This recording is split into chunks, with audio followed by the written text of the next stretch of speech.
Hey, what's going on YouTube? It's FPL Yusuf and welcome back to another video on my YouTube channel. Today, I'm going to be going over some Game Week 1 template drafts surrounding Salah and Haaland. It's the big talking point at the moment. You know, we're a week out from the actual deadline starting. So as we draw nearer, I think a lot of people have got questions around, do you own Salah? Do you own Haaland? Which one do you go with? So today, we're going to get into that. We're going to go over drafts which have both Salah in it, both Haaland in it. Without further ado, let's get into the video.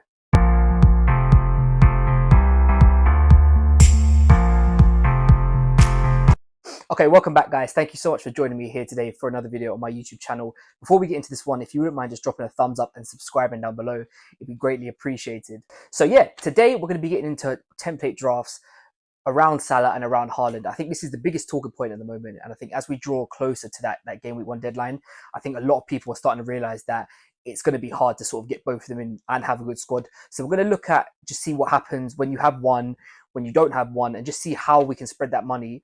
Or is it even the smartest thing to go with both of them? We're gonna find out in this video. Okay, so first up, I've gone with a draft without Salah. So this one, so at the time of recording, Mo Salah's owned by 35.7% of the game, which, you know, if you've played FPL for a few seasons now, you know that the likes of Salah, the likes of Haaland have always, as we get closer to the deadline, are always 50% above at the bare minimum. I think going into Game Week 1 last year, like someone like Haaland was at about 90%. But obviously this year, with the way budgets are working, it's just not possible. If you're going to own both of them, then the rest of the team is going to suffer for it.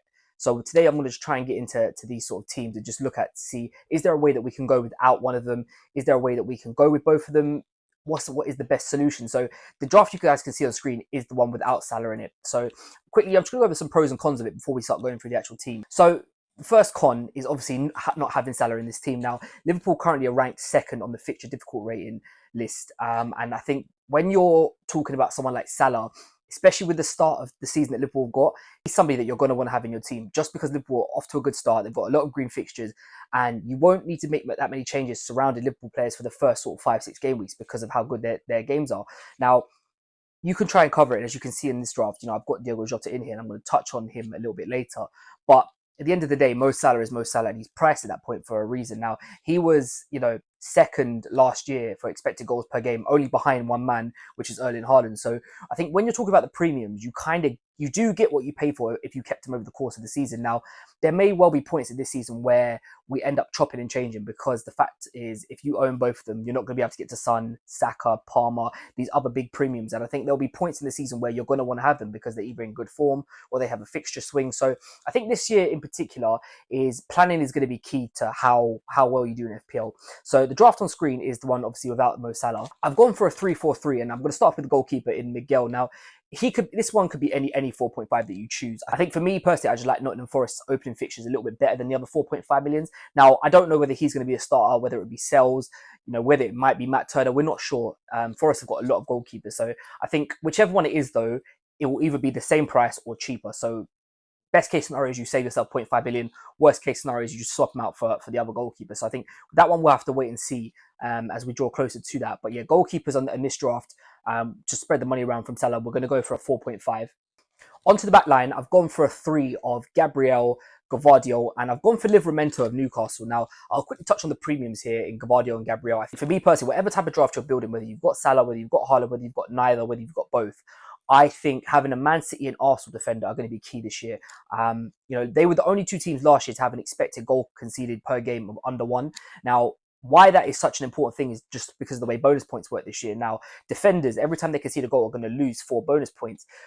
For someone like Gvardiol, Gabriel, Saliba, these type of players here, there's going to be higher opportunities for them to gain more bonus points, which, you know, Gvardiol is a very attacking player. You know, we saw last season what he can do. Same with Saliba, Gabriel, even Ben White from Arsenal. You know, all of them could chip in with goals, assists here and there. So I think the fact that they have got a less chance of conceding goals only puts them higher up on, in my mind at least, of players that I'd want to own in defence. I think when you're looking at defenders, you kind of want to have players who you can rely on, right? And no matter what the fixture is, you can just set them in there and just leave them to it, and they'll be fine for the course of the season. You know, you'll get good returns on them. I think both Arsenal and Man City will be in double digits for clean sheets this year, so you can't really go wrong with the 2 premiums. Now, Livramento is another one, so he could sort of be changed out for anyone. Now, I like Newcastle's opening fixtures. I think it's a little bit tricky at the moment to figure out who's going to be playing where for Newcastle. They've obviously been linked to Mark Gahey. And I think if Gahey goes there before the start of the season, he will be the standout 4.5 million player by a distance, because you know he's going to play and you know he is just him himself is just a very good player. I like Livramento, but only if Trippier leaves. Now, there's been talks that he might be going to West Ham. At the time of recording this video, we don't know that. He's still currently a Newcastle player. So I think that's one to just bear in mind. I think the same thing with Dan Burn, and Lewis Hall. A lot of people have been talking about how Lewis Hall's been playing well in pre-season. Is Dan Burn going to make it into the side? There's a lot of questions surrounding the Newcastle defence and who's going to be starting the season. So I think that one there, I would try and leave that decision as long as I possibly can. But Eddie, you can go for Eddie 4.5 million. You could go for Joachim Anderson. I've got Anthony Robertson on the bench here for this team. So there's a lot of choices around that price point. Esri Konsa. So it's not so much a big deal about looking, but it's someone who you're kind of want to rotate nicely with Anthony Robertson. Now, the reason why I've got Anthony Robertson as my other 4.5 million defender is because Fulham are ranked number 1 for FDR at the start of the season. So for me, he's going to be someone that I want to have on my team. I just need to find someone who can rotate well with him. So yeah, for me, the 2 premiums, they go without saying, they should just be in there because, guaranteed clean sheets. And the 2 4.5, you could pretty much go for any combination you like. But as I said, Anthony Robertson's Fulham are ranked 1 on the fixture difficulty rating, and the second option could be anyone, but I do like Newcastle's opening fixtures. Okay, so onto the midfield. Now, this is where the Salah money does help. By having the extra funds in the bank, you can afford a very strong midfield. So we'll start off with the cheapest midfielders on here, and that is, we've got a mixture of the 3 sort of around the same price point. So we've got Eze, we've got Gordon, and we've got Diogo Jota. So let's start with Eze first. Now, for me personally, Eze has been a player that I haven't been 100% sure on, only because I don't see, if Mateta's not back for that first game week, Elise is gone now. I don't know whether I trust Eze as a player to be able to hold up that Crystal Palace attack by himself. Last season, I owned Eze at the start of the year. Elise was injured and Mateta was actually on the bench. So Edouard was the one starting. So all the attacking emphasis was on Eze to make things happen. And he didn't get off to a good start last season. I think it's easier for teams to be able to man mark just him versus when you got to deal with Mateta, you had to deal with Elise. It makes life a lot more difficult. So Eze's still one of those ones that I'm not sure about. You could save yourself 0.5 million and downgrade him to Nkunku. I like that pick. Obviously they've got City for the first game, but after that they should go on a nice little bit of a run. So you could always save yourself that 0.5 million, which, by the way, with this team, I'll put on screen, it's already got 0.5 in the bank. So if you did make that downgrade, you'd actually have $1 million in the bank, which, for price rises at the start of the season could be quite beneficial to you. Okay, next up is Anthony Gordon. He's another one who, just at the price point, I think is very good value for money. Newcastle's fixtures to start the season off are really good. He is someone who, found a lot of form last season, and I think he's probably got that left-hand side nailed down over Harvey Barnes. So for me, I wouldn't worry about minutes risk with him. He'll probably play most of, if not all 90 minutes. Barnes can play on the right-hand side, which I think, whereas Newcastle have got a little bit more uncertainty down that wing, even though Jacob Murphy has been very good throughout preseason. But yeah, for me, Anthony Gordon, I like the price point. I think he can do well this season. Probably, hopefully, would end up getting double-digit goals again. So yeah, nice little asset to have. Now, the big talking point on this team is the Liverpool cover, and I've gone with Diogo Jota. Now, the pros for him is I do believe he will be that. I do think he'll start game week 1 because he had a little bit longer of a preseason with Liverpool. Darwin and Diaz have got back a little bit later. The cons with the Liverpool attack, and this is where Salah is kind of in a league of his own. He will start every game on that right-hand side. He will. No one's going to displace him. Whereas the other 4, Jota, Darwin, Diaz, and Gakpo, all 4 of them are fighting out for 2 positions on the left and through the middle. Now, ironically, they could probably all 4 of them could probably play in both positions. Maybe Luis Diaz is more to the left, but the thing is, when you've got such a high risk of rotation, it does make that Jota pick just a little bit less valuable. I think we all know how good he can be, and we all know what he can do. And all it takes is him to start that first game week, bag a goal, and he keeps that starting spot, right? But if it doesn't go to plan for Liverpool, I think this is the one uncertainty surrounding them.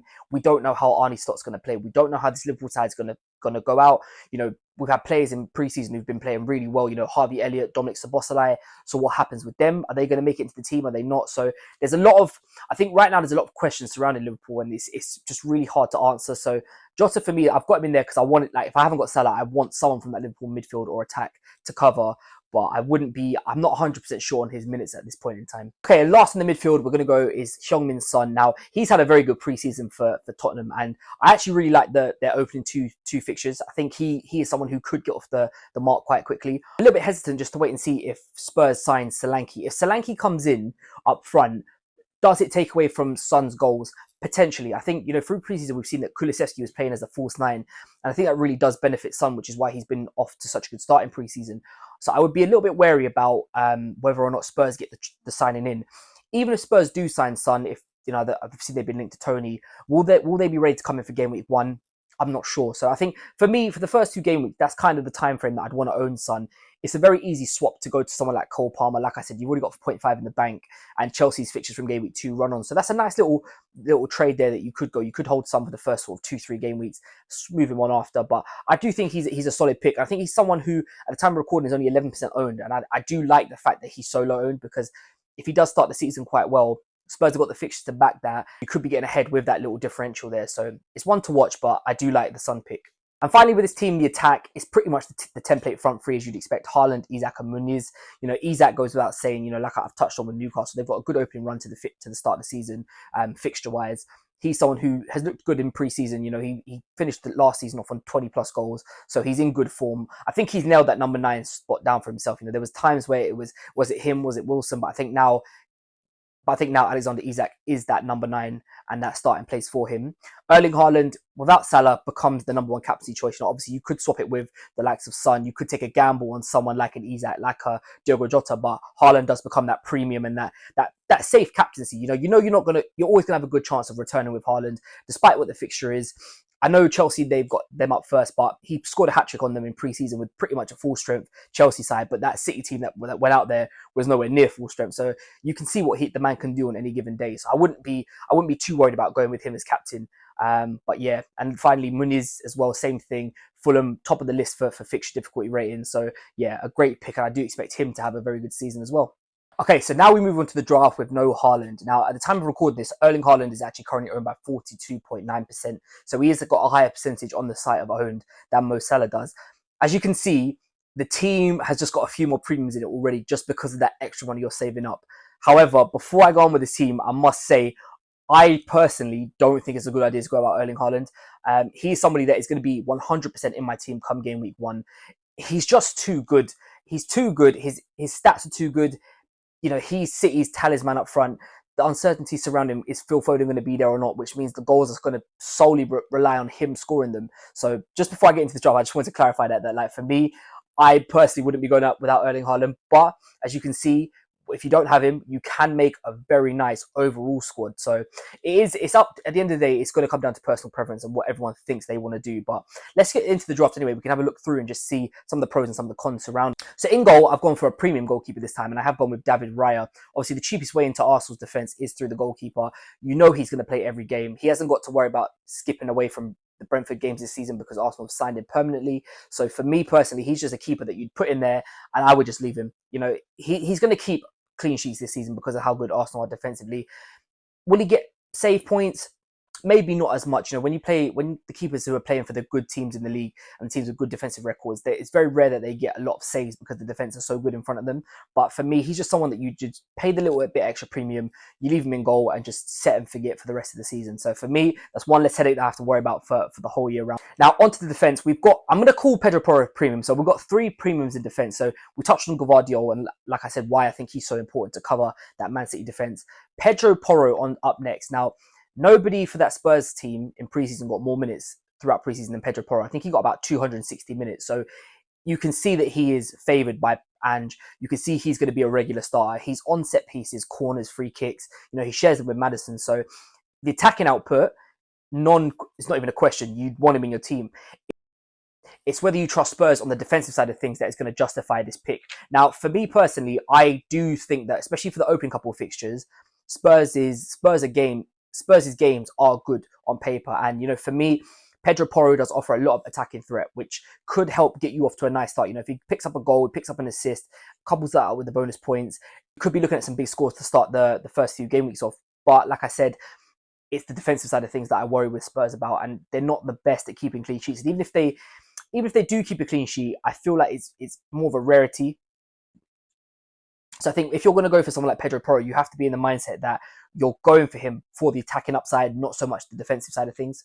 Another player, if you're picking, you are definitely relying on the attacking side, and that is Trent Alexander-Arnold, the most expensive defender in the game. And to be honest with you, I think that every single penny value for money. Now, the way I look at Trent in particular is I couple him up with the 7 million midfielders. So the likes of Eze, Mbeumo, Rashford, Martinelli, Trossard. I compare Trent to them because for me personally, if you're not going Trent, you're probably going to have one of those midfielders in your team. Now, come the end of the season, I wouldn't be surprised if Trent outscores all of them. I don't think a lot of people would. I think Trent offers an attacking threat, but also has the Liverpool defensive side of things as well. And for me, it's enough to want to sway to say, you know what, I'd rather put the money in him than into one of the midfielders. Now, I know that's not going to work for everybody. Obviously, Trent hasn't had a pre-season, so it's going to be difficult to see whether or not he starts. Me personally, I think he'll come straight back in. I think game week 1, he will be there. And with how good Liverpool's fixtures are, he's somebody that I want in my side. I want him to be at the back line because I think going forward, he's going to offer so much. And I do expect Liverpool to be a lot better defensively this year than they were last year. They weren't bad, but they just weren't up to their usual standards. I do think you couple up the Liverpool's improvement in defense with Trent's attacking threat. For me, it's just like a gold mine. So yeah, Trent for me, one of the first names on the team sheet, I think worth every single penny. Now with this team, you'd have to play 5 across the middle. Obviously, I've got 2 £4 million defenders on the bench. Now you could, downgrade one of the midfielders and upgrade the bench. But I think when you're going without Haaland, you need the firepower in the starting 11 because he's always going to have that threat of scoring, big points against you. So first up, we're going to go for the budget options. I've got Emil Smith-Rowe in here. Now, he's started off life at Fulham very nicely. He looks like a changed man. He almost looks like he's got a point to prove. And, I think a lot of Arsenal fans will tell you that all of us wanted to see Smith-Rowe succeed at the Emirates. We all know how good his talent was. It's just the amount of midfielders that we have is very difficult to get Smith Rowe game time. And I do think he will have a great season at Fulham. I've touched on it earlier in the video around Fulham's fixtures. They've got the best start to the season over everyone. And I do like him as a player. So I think Smith Rowe at 5.5, I think is an absolute steal, to be honest with you. Next up, the 2 mid-price players. We've touched on Gordon, so I won't go over him again. And Nkunku is one of those players that, there's a lot of debate going around. Do you go Nkunku? Do you go Palmer? There's a 4 million gap between them. I like both. I think if you've got the money, I would obviously just pick Palmer just because he has the penalties. But, I think Nkunku's a viable option. At the time to record this video, though, there has been talks that Chelsea are about to sign Pedro Neto. Now, I don't know what price he is coming in at on FPL, but if he's starting out on that left-hand side, I would actually consider maybe rivaling Nkunku with that pick, if Pedro, especially if he's cheaper. I don't know what his price is.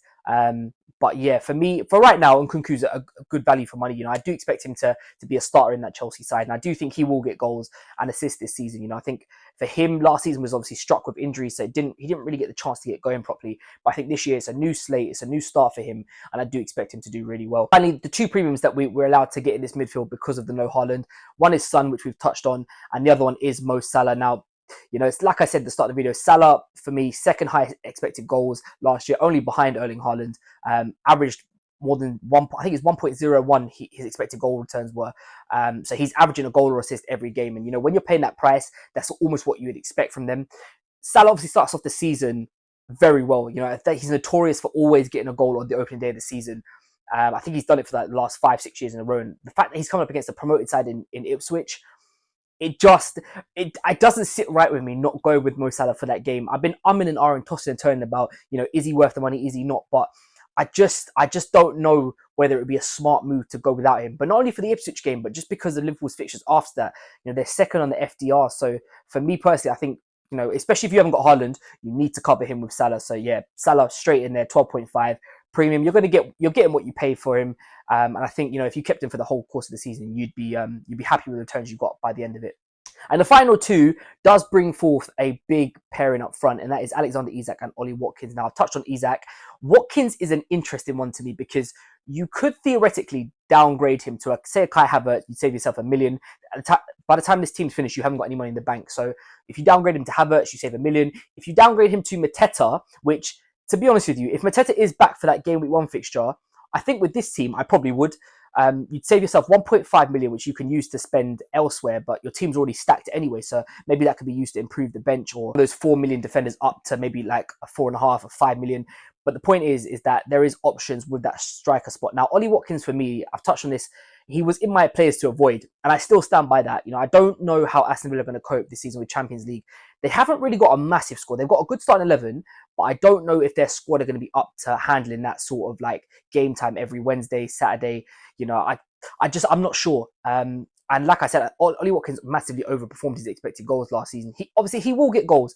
I think, with Ollie Watkins, you expect 15 at the bare minimum. But I just feel worried about Aston Villa this season, just due to the Champions League commitment. I mean, they might take to it like Dr. Water, and no one's going to bat an eyelid at it. But for me personally, at least at the start, I just kind of want to see how Villa get going. You know, obviously they lost Musa Diaby, which for me personally, I thought he was actually quite a big part of their team last year. But we'll see. Ollie Watkins is not a bad pick by any means. I just wonder, is there better value for money at his price point? So there we have it, both drafts, one without Salah, one without Haaland. Now, I'm going to quickly just put on screen for you guys to see how this looks by going with Haaland versus without him. So he's the most expensive player in the game. And for the first 2 weeks, by owning Haaland, I think it's more in particular for that Ipswich game, the points predicted for your overall, the points predicted are higher with Haaland than without. However, the interesting thing is, if you go to the first 6 game weeks, which I think roughly is where most people would sort of plan to, without Haaland, the overall team scores higher points. So it's a really tricky one, because I think if you are someone who you're brave enough to go without Haaland in that game week 2 fixture against Ipswich, maybe the right answer is not to go with Haaland from the start of the season. You know, from the first 2 game weeks with Haaland, the team's predicted to score more points than without him. However, for the 4 game weeks following, the team without Haaland is predicted to score more points. So make of that what you will. I think it's a very interesting one, because it just shows me that on paper, you know, if you spread the budget round over a longer sample period of time, you're going to score more points. However, it's that initial first few games, and especially the captaincy in game week 2, I think that's where a lot of people are going to be put off by not going for Erling Haaland. So, like I said, it's one of those ones that there is no right or wrong answer with this. You know, everyone's going to have to sort of try and find their own way around this season. I think this season in particular is going to be one like none we've ever seen before. I think there's just so many assets that we won't be able to own, and they're all going to have points in the season where you're going to want to have them. And I think planning, like I said at the start of the video, planning is going to be the key to be doing well and being successful this year on FPL. So yeah, that's just a little video to show you some template drafts with and without Salah and Haaland. So I hope it has helped you guys. I'm going to be back this weekend with my current updated draft, which, just spoiler alert, has got both of them in it. So yeah, make sure to look out for that. But thank you guys so much for watching this video. If you have enjoyed it, don't forget to drop a thumbs up and subscribe down below.